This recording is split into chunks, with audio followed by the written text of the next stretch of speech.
আমরা যে কোনো জিনিসেরই মূল্য তখনই বুঝি যখন সেই জিনিসটাকে আমরা হারিয়ে ফেলি। এটা মানুষের ক্ষেত্রেও কিন্তু ভীষণভাবে প্রযোজ্য। এটাকে বলা হয় সম্পর্কের রিভেঞ্জ অফ নেচার। এটা আমরা জানি, কিন্তু আমরা কেউ মানতে চাই না।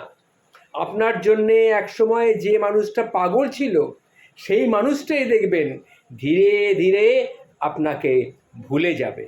কারণ প্রকৃতি সব সময় সমতা পছন্দ করে। নিজেকে ঢেলে যে ভালোবাসতে জানে, তার সম্পর্কে একটু মূল্যায়ন আপনার করা উচিত।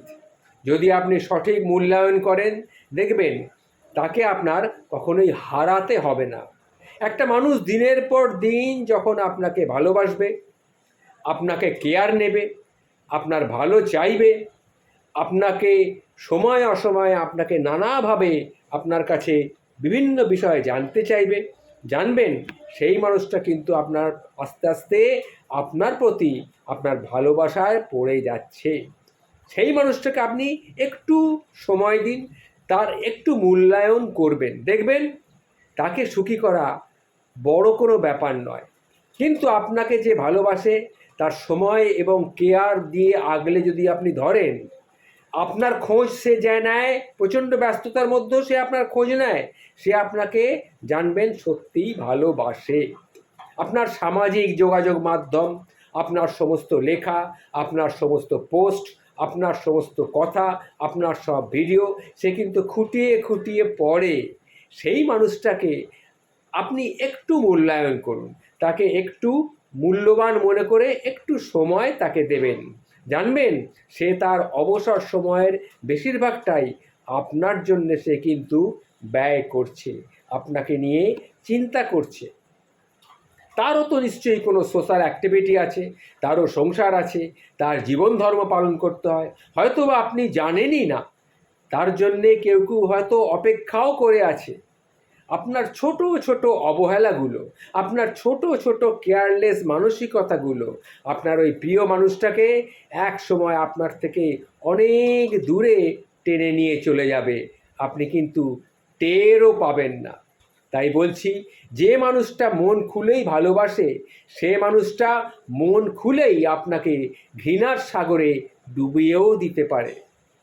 প্রচণ্ড রকমের অভিমানী তাকে ঢেউয়ের মতো ধীরে ধীরে আপনার কাছ থেকে দূরে সরে নিয়ে যাবে তাকে। তখন আপনি বুঝতে পারবেন যে সে আপনার কে ছিল। আপনি যথাসময়ে যদি তার মূল্যায়ন না করেন, আপনি তখন বুঝতে পারবেন। দেখুন, ভালোবাসাটা হলো ফুল গাছ লাগানোর মতো, তার যত্ন নিতে হয়। সামান্য অবহেলা বা অযত্নে সেই গাছটা মরেও যেতে পারে। যখন আপনার প্রিয় মানুষটা আর প্রিয় মানুষের জায়গায় থাকবে না, তখন বুঝতে পারবেন ভালোবেসে আপনার জন্য সে অপেক্ষায় ছিল। আসলে আমরা কথাগুলো তখনই বুঝতে পারি যখন আমাদের সম্পর্কটা একেবারে শেষ হয়ে যায়। তার আগে আমরা উপলব্ধি করতে পারি না, বুঝতে চাইও না। তাই বলবো, রোজ তাকে সামান্যই ভালোবাসুন। তার ঘুমোতে যাওয়ার আগে তাকে উপলব্ধি করান, হ্যাঁ, আমি তোমাকে ততটাই ভালোবাসি যতটা তুমি আমাকে চাও। কাছের মানুষের দূরত্বটা অনেকটা মৃত্যু যন্ত্রণার সমান, এটা মনে রাখবেন। যখন সেটাকে আমরা হারিয়ে ফেলি, তখনই আমরা বুঝতে পারি যে এই মানুষটা আমার কত কাছের ছিল। সুতরাং মানুষটা যখন কাছে আছে, তখনই তার মূল্যায়নটা করুন, না হলে পরে এর জন্যে অনুতপ্ত হলেও হতে পারে।